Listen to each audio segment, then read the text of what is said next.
Hello students, I am Aarti and I welcome you all to my channel Aarti Education World. Dear students, in this video we will study your 10th class English worksheet number 53 dated 12th November 2020. Yes students, जो आप देख रहे हैं अपनी worksheet number 53 English की।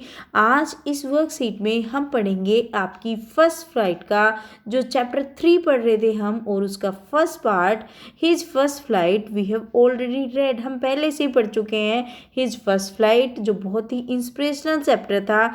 In the same way the two stories of flying, ये भी आपका मोटिवेशनल चैप्टर है, एज वेल एज आपको सिखाता है कि हमारे विश्वास में, जिसको हम कभी छोड़ते नहीं हैं, उसमें कितनी ताकत होती है। एक्चुअली ये एक मिस्टीरियस कहानी है जो आपको कुछ रहस्यमयी ढंग से कुछ सिखा कर जाएगी। चलिए तो पढ़ते हैं एक बहुत ही beautiful chapter, the black aeroplane. This is a mysterious story, the writer was flying his Dakota aeroplane. ये एक मिस्टीरियस मतलब यानी कि रहस्यमयी कहानी है। आपको रहस्यमयी जो स्टोरीज होती हैं, जो आपकी जो पिक्चर होती हैं, सीरियल्स होते हैं, बड़े पसंद आते होंगे। आज अपने जो बुक का चैप्टर भी पढ़िए, ये भी बहुत पसंद आने वाला है। The writer was flying his Dakota aeroplane. जो इसका राइटर है वो क्या कर रहे थे, वो डकोटा नाम का उनका एरोप्लेन है उसको उड़ा रहे थे। Suddenly he was caught in a big cloud and his compass, radio and other instrument failed. और अचानक से क्या हुआ, बड़े बड़े बादल आ गए और उनका जो कंपास था, जो उनकी रेडियो थी और जो उनके दूसरे उपकरण थे, वो सब फेल हो गए। एक्चुअली बच्चों, ये सारे जो उपकरण होते हैं ना, जब एक हवाई जहाज को या एरोप्लेन को उड़ाया जाता है, जब एक हेलीकॉप्टर को, तो उन चीज़ों के लिए एक कंपास और ये रेडियो, कंपास क्या होता है, डायरेक्शन शो करता है। रेडियो होती है जिससे वो क्या करता है, संबंध स्थापित करता है हेडक्वार्टर के बीच। और जो दूसरे उपकरण थे सब फेल हो गए थे, सब ने काम करना बंद कर दिया था। There was not much fuel in his plane. और ये भी बात है कि उसके यान में, यानी कि उसके हवाई जहाज में क्या नहीं बचा था, उसके हवाई जहाज में फ्यूल भी नहीं बचा था, ईंधन भी नहीं बचा था। सडनली ही saw a black aeroplane near him. लेकिन अचानक उसने एक काला एरोप्लेन देखा अपने पास। The pilot in that plane guided him. जो पायलट था उस ब्लैक एरोप्लेन उसने उसे गाइड करा, उसका मार्गदर्शन दिया, है ना। वो तो फंस चुका था बादलों में। As a result he was able to land safely. और जिसके परिणाम स्वरूप वो सेफली लैंड हो पाया। But he was greatly surprise. लेकिन वो बहुत सरप्राइज हुआ, बहुत उससे आश्चर्यचकित हुआ जब एक वुमेन ने कंट्रोल सेंटर में बताया, there had been no other plane except writers Dakota on the sky that night. जब उसको वहाँ पे कंट्रोल रूम में एक औरत ने बताया कि यहाँ पर रात में तो कोई भी एरोप्लेन नहीं उड़ रहा था, केवल उसका डकोटा ही था रात में जो आसमान में उड़ रहा था। तो उसको बड़ा सरप्राइज होने वाला था। चलिए पढ़ते हैं जो चैप्टर है वो किस तरीके से है। हमें एक्सट्रैक्ट पढ़ना है और उस बाद में उसके आंसर्स देने हैं। The moon was coming up in the east. जो चंद्रमा है वो पूरब की तरफ से आ रहा था। बिहाइंड मी, मेरे पीछे। And stars were shining in the clear sky. और वो जो राइटर हैं वो बता रहे हैं कि ये सब सिचुएशन थी। मून मेरी तरफ आ रहा था पूरब से, मेरे पीछे, और जो रात में जो क्लियर थे, जो आसमान था वो साफ था मेरे ऊपर। There was not a cloud in the sky. एक भी बादल नहीं था आसमान में। I was happy to be alone high up about the sleeping countryside. और मैं बहुत खुश था कि मैं ऊपर उड़ रहा हूँ, जो सारा कंट्री साइड यानी कि सारे के सारे जो शहर के लोग हैं सब सो गए हैं। I was flying my old Dakota aeroplane over France back to England. और मैं अपने पुराने डकोटा एरोप्लेन को फ्रांस के ऊपर से उड़ा रहा था, और कहाँ पे जा रहा था, वापस इंग्लैंड में। ये भी याद रखना है, ये भी बच्चों एक क्वेश्चन आता है आपके एग्जाम्स में कि कहाँ से कहाँ पे जा रहे थे। जो राइटर थे कहाँ को उड़ा रहे थे प्लेन, वो फ्रांस से इंग्लैंड जा रहे थे। I was dreaming of my holiday. और मैं सोच रहा था कि मैं हॉलीडे कैसे बिताऊंगा। And looking forward to being with my family. और मैं ये देख रहा था कि अब मैं अपनी फैमिली के साथ अपनी हॉलीडेज मनाऊंगा। I looked at my watch at 1:30 in the morning. जब मैंने अपनी घड़ी को देखा तो घड़ी में क्या बज रहा था, 1:30 सुबह के। I should call Paris control soon, मैं पेरिस कंट्रोल रूम को जल्दी ही कॉल करूँगा। आई थॉट, मैंने सोचा कि मैं जल्दी ही पेरिस कंट्रोल रूम को कॉल करता हूँ। As I look down pass the nose of the aeroplane, जब मैंने एरोप्लेन जो था, जो मेरा हवाई जहाज़ था, उसकी नोज़ को देखा। आप नोज़ किसकी बात कर रहे हैं? ऐसे होता है ना बच्चों एरोप्लेन, और आगे एक नोज़ सी बनी होती है, तो इसकी बात कर रहा है। जब मैंने आगे की तरफ देखा प्लेन को, तो मैंने सोचा कि मैं जल्दी ही पेरिस के कंट्रोल रूम में फ़ोन करूँगा। आई सा the lights of a big city in front of, और मैं देख पा रहा था बड़े शहर की लाइटें मेरे सामने जल रही है। आई चेक द मैप, मैंने अपना मैप चेक किया। एंड द कंपास, मैप मतलब नक्शा, और कंपास जो डायरेक्शन बताता है वो है ना, जो दिशा को बताता है। Switch over to my second and last fuel tank, और जो मेरे पास दूसरा फ्यूल टैंक था, जो ईंधन का टैंक था, वो मैंने अब लगा लिया था। जो उसका पहला था ख़त्म हो गया, उसने दूसरा था जो उसका लास्ट भी था। इसके अलावा उसके पास कोई फ्यूल टैंक नहीं था। And turn the Dakota 12 degree west towards England, और मैंने 12 डिग्री इंग्लैंड की तरफ अपने जो डकोटा उसका प्लेन है, जो हवाई जहाज है, उसको मोड़ दिया था। एवरीथिंग वॉज गोइंग वेल, सब कुछ अच्छा जा रहा था। It was an easy flight, ये एक ईजी उड़ान थी, आसान उड़ान थी, क्योंकि कोई संघर्ष उसको झेलना नहीं पड़ रहा था। आसमान साफ था, सब कुछ क्लियर था, आराम से जा रहा था। Paris was about 150 kilometre behind me, और पेरिस लगभग 150 किलोमीटर था मेरे पीछे। व्हेन आई सा द क्लाउड्स, जब मैंने क्लाउड्स को देखा। स्ट्रॉन्ग क्लाउड्स, दे वर ह्यूज, जो स्ट्रॉन्ग क्लाउड्स थे, बड़े बड़े तूफानी क्लाउड, जो बड़े बड़े ह्यूज होता है जो बिग इन साइज, जो साइज में बहुत बड़े होते हैं। They looked like black mountains standing in front of me across the sky, और जो वो बादल थे वो ऐसा लग रहा था कि मेरे सामने जैसे पर्वत आकर खड़े हो जाते हैं ना, ऐसे खड़े हो गए थे, आसमान में से मेरे सामने ऐसे खड़े हो गए थे। I knew I could not fly, अब मैं जानता था कि ये जो बादल हैं, वो जो बादल थे, उनके ऊपर से मैं उड़ के नहीं जा सकता। And over them, and I did not have any fuel to fly around them to the north to south, और मेरे पास इतना फ्यूल भी नहीं था कि जैसे ये बादल हैं इनके ऊपर को तो वो जा ही नहीं सकता, इनको क्रॉस तो वो कर ही नहीं पा रहा था, और उसके पास इतना भी वो नहीं था कि उनको ऐसे ऐसे घूम के जाए और उनको क्रॉस करे। क्योंकि बच्चों, अगर उसके पास ईंधन नहीं है तो वो ज़्यादा नहीं चल सकता, उससे तो सीधे जिस जो डायरेक्शन है उसमें ही जाना है। अगर वो घूम के जाएगा तो उसका क्या होगा, उसका ईंधन खत्म हो जाएगा, कैसे पहुंच पाएगा फिर वहाँ तक। तो वो ये कह रहा है कि ना तो मेरे पास ईंधन था, ना मैं उनको क्रॉस कर सकता था, अब मेरे पास कोई भी रास्ता नहीं था। Inside the cloud everything was suddenly black, और मैं किसके अंदर आ गया, मैं बादलों के अंदर आ गया, और हर एक चीज़ अचानक से काली हो गई। अब वो काले बादलों में घिर चुका है और सारी चीज़ें उसे काली नज़र आ रही हैं, उसे कुछ नहीं नज़र आ रहा।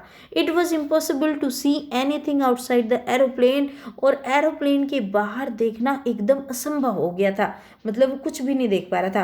द ओल्ड एरोप्लेन जम्प्ड, और जो मेरा पुराना ओल्ड एरोप्लेन कौन सा, उसका डकोटा, देखो बच्चों नाम भी याद रखना है आपको, कौन सा एरोप्लेन था, डकोटा, जो उसका ओल्ड एरोप्लेन था, वो कूदा and twisted in the air, और हवा में ट्विस्ट करने लगा, इधर इधर इधर इधर ऐसे ऐसे चलने लगा। I looked at the compass, मैंने कंपास की तरफ देखा, जो डायरेक्शन बताता है ना, उसमें डायरेक्शन होता है, इधर नॉर्थ है, इधर साउथ है, किधर की तरफ जाना है। I could not believe my eyes, में अपनी आंखों पर विश्वास नहीं कर पाया। The compass was turning round and round and round, जो कंपास था वो घूमे जा रहा है, घूमे जा रहा है, घूमे जा रहा है, मतलब वो खराब हो चुका है। इट वॉज डेड, वो खराब हो चुका है। इट वुड नॉट वर्क, ये काम नहीं कर रहा था। The other instrument were suddenly dead too, और जो दूसरे इंस्ट्रूमेंट थे वो भी खराब हो गए थे। मतलब जो क्या था, आई ट्राइड रेडियो, मैंने रेडियो ट्राई करी तो वो भी नहीं चल रही थी। रेडियो से ही तो बात करते हैं, कैसे बात करते हैं, ओवर, है ना, ओवर एंड आउट करके बात करते हैं ना, over over, Paris control room, इस तरीके से, तो वो भी खराब हो गए थे उसके दोनों चीज़ें। चलिए अब कर लेते हैं इसके क्वेश्चन आंसर्स। होपफुली आपको बड़े अच्छे से समझ में आया होगा, और अब आपको इसके क्वेश्चंस के आंसर करने में कोई भी दिक्कत नहीं आएगी, मैं श्योर करती हूँ आप इस चीज़ के लिए। अगर आप इंग्लिश की वीडियो मुझसे देखेंगे बच्चों, मैं श्योर करती हूँ आपको सारे चैप्टर्स तो क्लियर हो ही जाएंगे, है ना, साथ ही साथ आप इसके क्वेश्चंस को भी ईजीली कर लेंगे। How was the weather when the pilot started flying his aeroplane? कैसा वेदर था जब पायलट ने अपना एरोप्लेन चलाना शुरू करा? तो बताओ कैसा था? तब तो अच्छा था ना, तो it was a clear weather. तब क्या था? बढ़िया वेदर था। देयर वॉज क्लाउड, क्लाउड था? नहीं, क्लाउड तो बिल्कुल भी नहीं थे। पुअर विजिबिलिटी थी, कम दिखाई दे रहा था? नहीं। इट वॉज रेनिंग आउटसाइड, बाहर बारिश हो रही थी? बिल्कुल भी नहीं। तो इसका आंसर यही है कि जब वो उसने चलाना शुरू करा वेदर एकदम क्लियर था।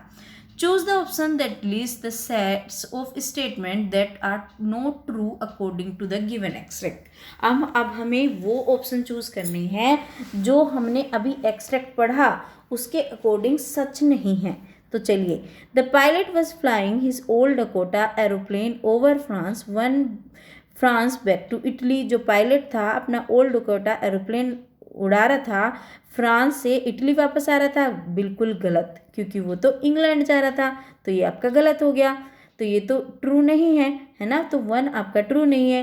ही wanted to enjoy his holiday with his family. वो अपनी हॉलीडे एंजॉय करना चाहता था फैमिली के साथ। हाँ, ये सही है। The pilot saw storm cloud when he was only 50 kilometres away from Paris. जब वो केवल 50 किलोमीटर दूर था पेरिस से, तब उसने स्टॉर्म देखे, जो बादल देखे। तो बच्चों ये इसमें मिसप्रिंट है, ये 150 है। देखो यहाँ पे आपके जो एक्सट्रैक्ट है ना, इसमें 150 किलोमीटर है, तो यहाँ पे भी आपका 150 किलोमीटर आएगा। तो ये आपका बच्चों क्या है? नहीं, ये फिर आपका रोंग हो जाएगा। जब इन्होंने 50 लिखा है तो क्या हो जाएगा बच्चों? ये आपका गलत है, ये ट्रू नहीं है। तो फोर्थ देखते हैं। The author compares the cloud to black mountain. जो ऑथर है कंपास को किस चीज़ से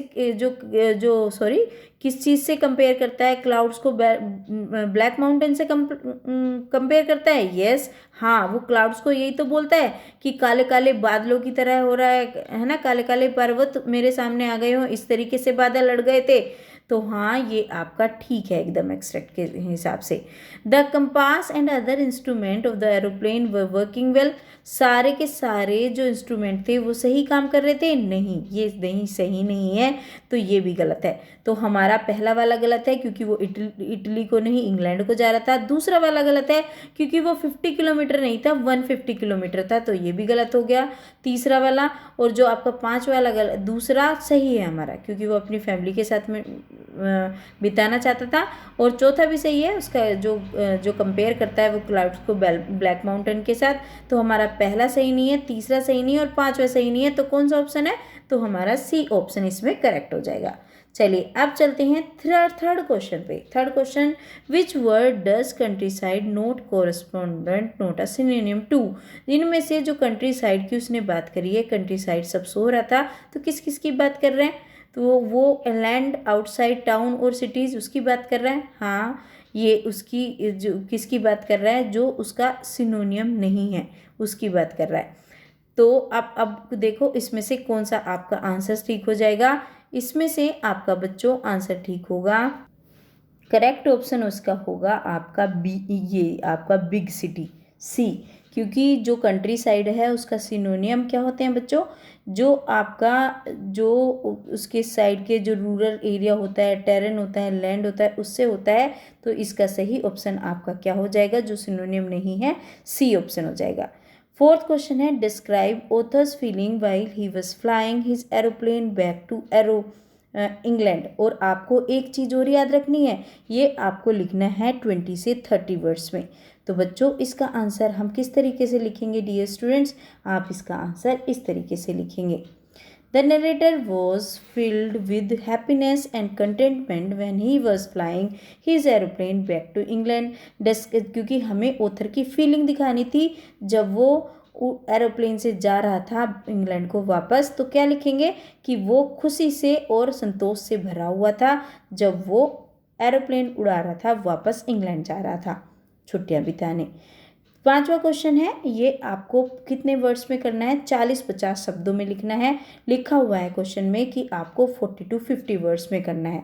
तो इसका क्वेश्चन है, what happened when the author turn the aeroplane 12 degree west towards England. क्या हुआ जब उसने क्या करा? 12 डिग्री उसने अपना एरोप्लेन को ट्विस्ट करा, घुमाया। When the narrator turned the aeroplane 12 degrees west towards England, he saw huge storm clouds which looked like black mountain standing in front of him.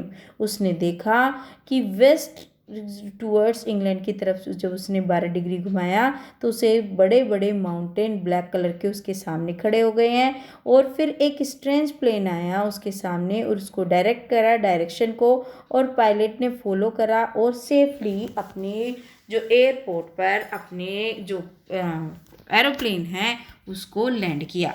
तो बच्चों ये थी आज की आपकी इंग्लिश की वर्कशीट नंबर 54। होपफुली आपको वीडियो से हेल्प मिली होगी और वीडियो आपके लिए हेल्पफुल रहेगी। यस बच्चों, ये वर्कशीट नंबर 53 है। 54 तो हम उसमें चल रहे हैं साइंस में और हिंदी वगैरह में, तो इंग्लिश में और एसएसटी में तो हम 53 पे हैं। तो ये आपकी वर्कशीट नंबर 53 थी।